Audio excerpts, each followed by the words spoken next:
आप सभी का स्वागत है हमारे यूट्यूब चैनल आशीष जी के अकेडमी पे। तो दोस्तों, आज का यह प्रैक्टिस सेट हम लोग करेंगे समास का, जो कि यह सभी एग्जामों के लिए महत्वपूर्ण है।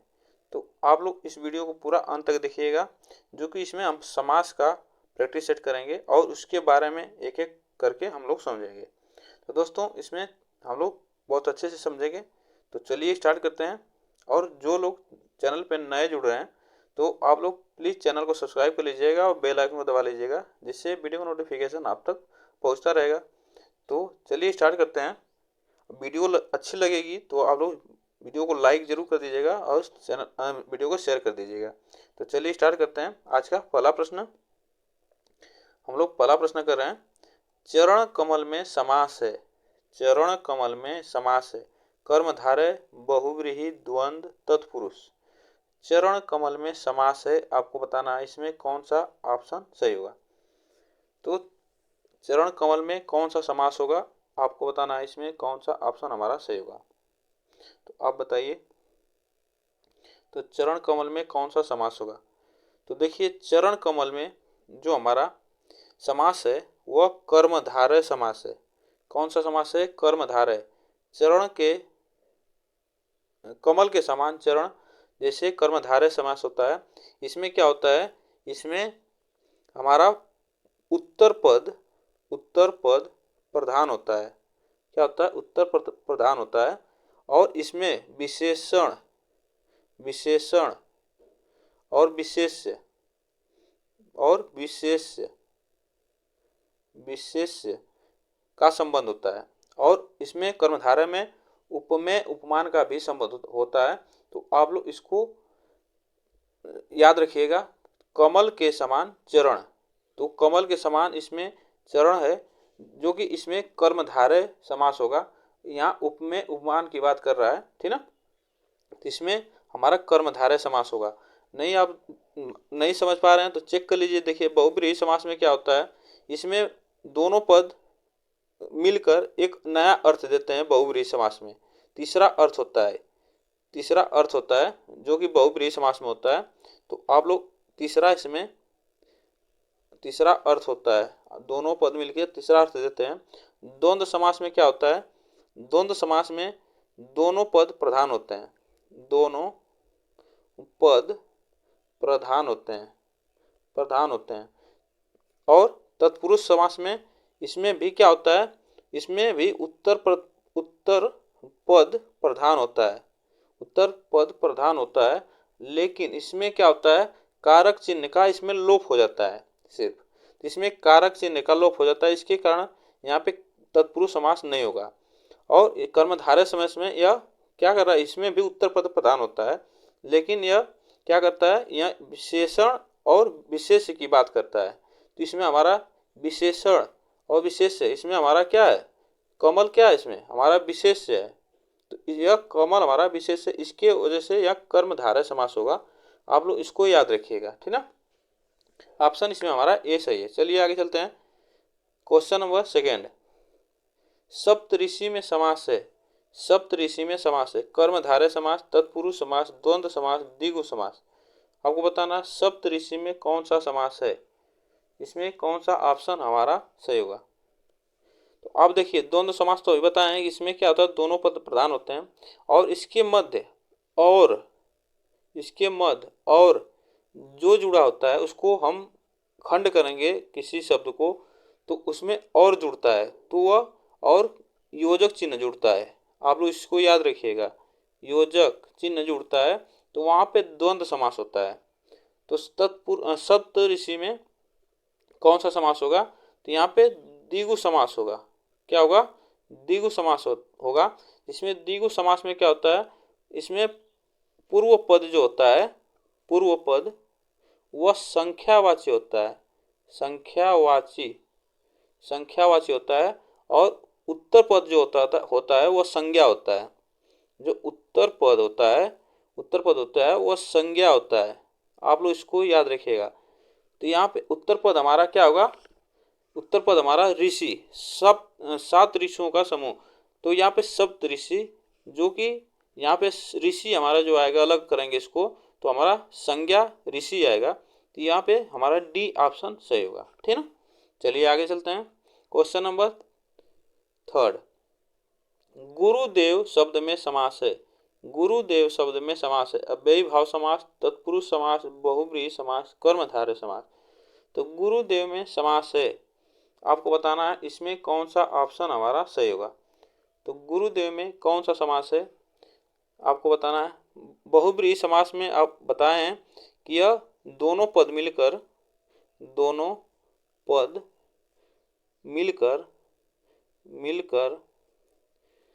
एक तीसरा अर्थ देता है। तो यहाँ पे बहुब्रीहि समास होता है, ठीक ना। यहाँ पे बहुब्रीहि समास होता है जिससे इसमें देवी देवताओं के नाम आते हैं और उनके पर्यायवाची शब्द होते हैं, तो वह बहुब्रीहि समास में आते हैं। लेकिन यहाँ पे हमारा गुरुदेव शब्द में कौन सा समास है या आपको बताना है इसमें कौन सा समास होगा। चलिए इसमें बताइए। तो इसमें देखिए जो हमारा ऑप्शन से होगा, डी ऑप्शन से होगा। यहाँ कर्मधारय समास होगा, क्योंकि यहाँ पे यहाँ पे हमारा किसकी, देवता की जो है देवता, गुरुदेव, गुरुओं के देव, तो यहाँ पे कर्मधारय समास होगा। आपको पता है कि यहाँ पे उत्तर पद प्रधान होता है, तो यहाँ पे हमारा गुरुदेव जो है यह कर्मधारय समास होगा, ठीक ना। इसमें विशेषण विशेष्य का संबंध है, तो आप लोग इसको याद रखिएगा। इसमें ऑप्शन हमारा डी सही होगा। चलिए आगे चलते हैं। क्वेश्चन नंबर, कर्मधारय समास का उदाहरण है। कर्मधारय समास का उदाहरण गगनचुंबी, पाठशाला, श्वेत पत्र, नीलकंठ। तो आपको बताना है कर्मधारय समास का उदाहरण है, इसमें से कौन सा ऑप्शन सही होगा।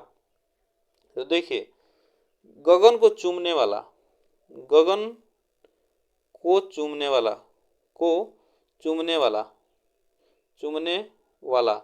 तो यहाँ पे हमारा कर्मधारय समास नहीं होगा, ठीक ना। पाठशाला में क्या होता है, मकान, ठीक ना, जो कि पढ़ने की बात कर रहा है, पाठशाला। और नीलकंठ, नीला हो जिसका कंठ, भगवान शिव भोलेनाथ। तो यहाँ पे नीला हो जिसका कंठ, यहाँ पे हमारा बहुब्रीहि समास होगा, ठीक ना। जो हमारा इसमें ऑप्शन सही होगा, सी ऑप्शन सही होगा, श्वेत पत्र में सफेद पत्र, ठीक ना। यहाँ पे कर्मधारय समास होगा। यहाँ पे पत्र हमारा क्या है, पत्र क्या है, विशेष है, और श्वेत क्या है, विशेषण है, इसलिए हमारा कर्मधारय समास होगा। यहाँ पे विशेषण और विशेष्य की बात करता है कर्मधारय समास में, तो आप लोग इसको याद रखिएगा, ठीक ना। चलिए आगे चलते हैं। Question number 5। किस समास में प्रथम पद संख्यावाची तथा अंतिम पद संज्ञा होता है। अभी हम लोग बताएं किस पद में प्रथम पद संख्यावाची, अंतिम पद संज्ञा होता है। द्वंद्व समास में, तत्पुरुष समास में, द्विगु समास में, अव्ययी भाव समास में। तो आप लोग बताइए। देखिए, अव्ययी भाव क्या होता है, जिसका प्रथम पद अव्यय हो, अव्यय या उपसर्ग, प्रथम पद अव्यय उपसर्ग, ऐसे जो पद होते हैं यह अव्ययी भाव समास में आते हैं। तो आप लोग इसको याद रखिएगा, जो कि ऐसे पद अव्ययी भाव समास में आते हैं, तो आप लोग ध्यान दीजिएगा। और इसमें हमारा कौन सा समास है, संख्यावाची जो पद होता है प्रथम, वो किसका है, उदाहरण आपको बताना है, तो वह द्विगु समास होता है। ऑप्शन इसमें हमारा जो सही होगा द्विगु समास होगा, इसमें ऑप्शन सही होगा, ठीक ना। और इसमें से ऑप्शन हमारा सी सही है। चलिए आगे चलते हैं। क्वेश्चन नंबर, किस समास में दोनों पद प्रधान होते हैं। आपको बताना है किस समास में दोनों पद प्रधान होते हैं। बहुब्रीहि समास, तत्पुरुष समास, द्वंद्व समास, द्विगु समास। आपको बताना है किस पद में दोनों पद प्रधान होते हैं। आप बताइए इसमें कौन सा ऑप्शन हमारा सही होगा। इसमें से कौन सा ऑप्शन हमारा सही होगा, आपको बताना है किस पद में दोनों पद प्रधान होते हैं। तो आपको बताना, इसमें देखिए जो किस समास में दोनों पद प्रधान होते हैं, तो यह हमारा जो होता है द्वंद्व समास, ठीक ना। द्वंद्व समास होता है जो कि इसमें दोनों पद प्रधान होते हैं, ठीक ना। और यहाँ योजक चिन्ह का प्रयोग होता है, योजक चिन्ह का प्रयोग होता है, इस तरह जो लगा रहता है बीच में। और इसको हम अलग अलग करेंगे तो और का और आएगा इसके मध्य, ठीक ना। जैसे माता पिता, जैसे माता पिता लिखते हैं, माता माता और योजक चिन्ह देते हैं पिता, और इसको हम अलग अलग करेंगे तो कैसे लिखेंगे, माता और पिता। तो यह हमारा होता है द्वंद्व समास, ठीक ना, द्वंद्व समास होगा यहाँ पे, आप इसको याद रखिएगा। चलिए आगे चलते हैं। क्वेश्चन नंबर 7, जिसमें कोई पद प्रधान नहीं होता है तथा अन्य अर्थ पद प्रधान होता है, अर्थ प्रधान होता है, वहां पे कौन सा समास होगा, कर्मधारय समास, अव्ययी भाव समास, तत्पुरुष समास, बहुब्रीहि समास। अभी बताएं, जिसमें आप लोग इसको बताइए, जिसमें कोई पद प्रधान नहीं होता है वह कौन सा समास होता है और उसमें अर्थ प्रधान होता है। तो इसमें आप बताइए, इसमें कौन सा समास होगा। देखिए, जो हमारा अव्ययी भाव समास होता है, आपको बताएं, इसमें उपसर्ग, पहला पद क्या होता है, उपसर्ग होता है, उपसर्ग होता है। तो इसमें हमारा अव्ययी भाव समास होगा या अव्यय होता है, क्या होता है, अव्यय होता है। और या होकर संज्ञा या विशेषण, संज्ञा विशेषण शब्द होता है। जो पहला पद होता है इसका क्या होता है, संज्ञा होगा और या तो विशेषण होगा, ठीक ना, या तो विशेषण होगा। तो यह जो होगा, इससे जब शब्द आएंगे तो यह अव्ययी भाव समास होता है। तो आप लोग इसको याद रखिएगा। जैसे अव्ययी भाव समास में आपको बता देते हैं, आप लोग बताते रहिए कौन सा आंसर है। तो अव्ययी भाव समास में जैसे प्रतिदिन, यह क्या होता है, इसमें हमारा प्रति क्या है, उपसर्ग है, तो यह अव्ययी भाव समास में आएगा, ठीक ना। आप लोग इसको याद रखिएगा। जैसे अनुरूप जो होता है, तो वह उसको अलग अलग हम करेंगे तो क्या होगा, रूप के योग, क्या होगा, रूप के योग्य। तो यहाँ पे अव्ययी भाव समास होगा, आप लोग इसको याद रखिएगा, ठीक ना। रूप के योग्य, यहाँ पे रूप क्या हमारा, संज्ञा है, ठीक ना। तो इसमें हमारा ऐसे शब्द आते हैं तो यह अव्ययी भाव समास होता है। लेकिन यहाँ पे हमारी जो प्रश्न की बात है, तो यह प्रश्न जो कर रहा है बात कि दोनों पद प्रधान नहीं होते हैं, वहाँ अर्थ होता है प्रधान, तो वहाँ बहुब्रीहि समास होता है। आप लोग इसको याद रखिएगा, वहाँ पे बहुब्रीहि समास होता है। तो इसमें कौन सा समास है, बहुब्रीहि समास है, ऑप्शन डी हमारा सही है। क्वेश्चन नंबर 8, पंचवटी शब्द में समास है, पंचवटी शब्द में समास है, बहुब्रीहि समास, कर्मधारय समास, द्वंद्व समास, द्विगु समास। तो पंचवटी में कौन सा समास है, तो यहाँ पे आपको बताना है पंचवटी। तो पंच पांच जो संख्यावाची पद होता है, आपको पता है पंच मीन्स पांच। आपको बताएं पहला पद क्या होता है, पहला पद होता है संख्यावाची होता है। तो यह हमारा क्या होता है, पंचवटी, यह हमारा जो है इस संख्यावाची है, ठीक ना, द्विगु समास होगा। चलिए आगे चलते हैं। क्वेश्चन नंबर, जिसमें पहला शब्द विशेषण हो और दूसरा शब्द विशेष हो, तो उसे कौन सा समास कहते हैं। अभी हम लोग पढ़े हैं, जिसमें पहला शब्द विशेषण हो, दूसरा शब्द विशेष हो, उससे कौन सा समास कहेंगे, द्विगु समास, कर्मधारय समास, द्वंद्व समास, तत्पुरुष समास। यह आपको बताना है, इसमें कौन सा ऑप्शन हमारा सही होगा, इसमें कौन सा ऑप्शन हमारा सही होगा, आप लोग बताइए। अभी हम लोग इसको रिवाइज किए हैं पीछे।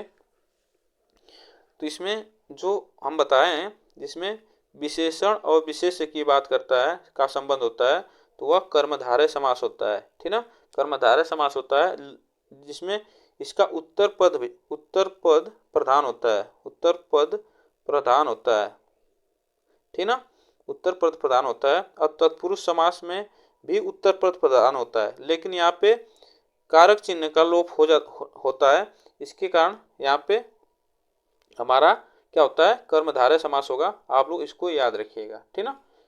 चलिए आगे चलते हैं। क्वेश्चन नंबर 10, जिस समास में दूसरा पद प्रधान होता है उसे कहते हैं, जिस समास में, यहाँ पे समास होगा, जिस समास में दूसरा पद प्रधान होता है उससे कहते हैं अव्ययी भाव समास, तत्पुरुष समास, द्वंद्व समास, बहुब्रीहि समास। आपको बताना है, तो इसमें आपको बताना है इसमें से कौन सा समास होगा। द्वंद्व समास में दोनों पद प्रधान होते हैं, ठीक ना। बहुब्रीहि समास में तीसरा अर्थ देता है, तीसरा दोनों पद मिलके तीसरा अर्थ देता है, तो यहाँ पे बहुब्रीहि समास होता है। अव्ययी भाव समास में प्रथम पद जो होता है वह अव्यय होता है। क्या होता है? अव्यय होता है। और दूसरा पद की बात कर रहा है तो यहाँ तत्पुरुष समास होगा, ठीक ना। यहाँ पे न कर्मधारय दिया है न द्विगु दिया है, ठीक ना। तो यहाँ पे दूसरा पद हमारा प्रधान होगा, तो ऑप्शन तत्पुरुष समास सही है। चलिए आगे चलते हैं। जिस समास के दोनों पद प्रधान हो उसे कहते हैं, अभी रिवीजन हो गया, तो उसे कहते हैं हम लोग द्वंद्व समास कहते हैं, ठीक ना। जिस समास के यहाँ पे समास होगा। चलिए आगे चलते हैं।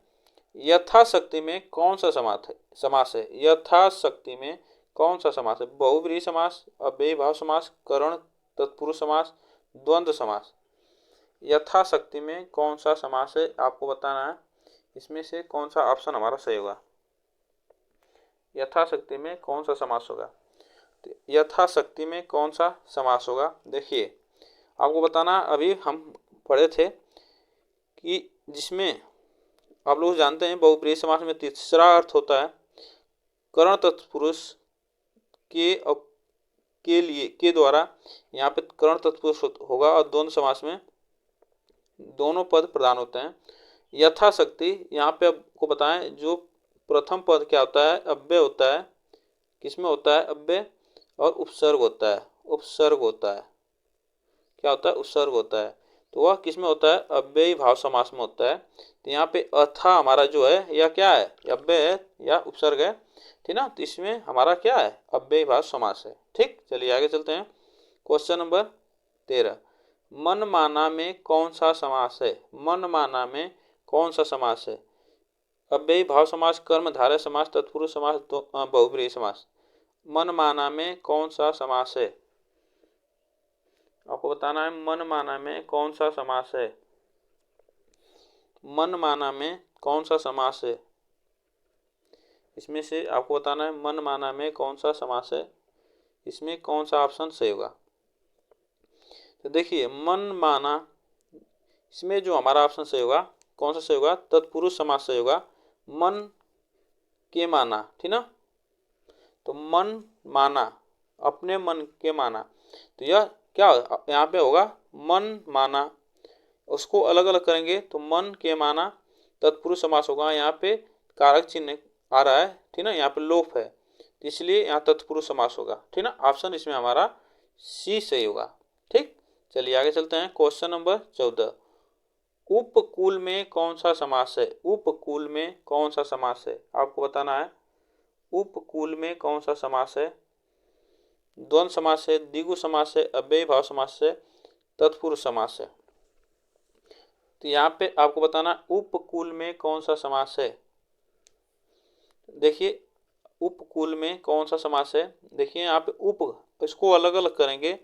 उप प्लस कुल, कुल, उप प्लस कुल। यहाँ पे हमारा उप क्या है? एक उपसर्ग है, उपसर्ग है। तो आप इसको याद रखिएगा, क्या है? उपसर्ग है। उप हमारा उपसर्ग है। तो यहाँ पे हमारा कौन सा ऑप्शन सही होगा? अव्ययी भाव समास होगा, ठीक ना। यहाँ पे अव्ययी भाव समास होगा, ऑप्शन सी सही है। चलिए आगे चलते हैं।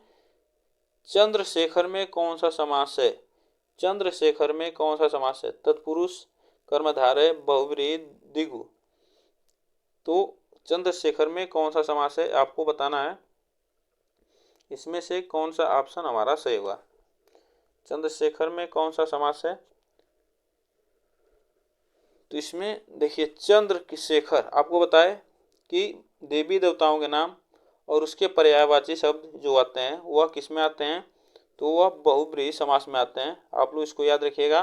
तो चंद्रशेखर, यह चंद्रशेखर, यह ऑप्शन जो हमारा सी सही होगा, बहुब्रीहि समास होगा यहाँ पे चंद्रशेखर। चंद्रमा जिसके सर पर हो, भगवान शिव, ठीक ना। तो यहाँ पे चंद्रमा जिसके सिर पे हो, यहाँ पे चंद्रशेखर बहुब्रीहि समास होगा। तो भगवान शिव की बात कर रहा है, तो यहाँ पे क्या, चंद्रशेखर एक पर्यायवाची शब्द है शंकर भगवान का, शिव भगवान का। तो यह बहुब्रीहि समास होगा। यहाँ पे ऑप्शन इसमें हमारा सी सही होगा। तो दोस्तों आज के लिए बस ये 15 ही क्वेश्चन है। आपको वीडियो कैसी लगी कमेंट बॉक्स में जरूर बताइएगा, और वीडियो अच्छी लगी हो तो चैनल को सब्सक्राइब कर लीजिएगा और बेल आइकन को दबा लीजिएगा, जिससे वीडियो को नोटिफिकेशन आप तक पहुंचता रहेगा। तो फिर मिलते हैं नेक्स्ट वीडियो में, तब तक के लिए थैंक यू सो मच।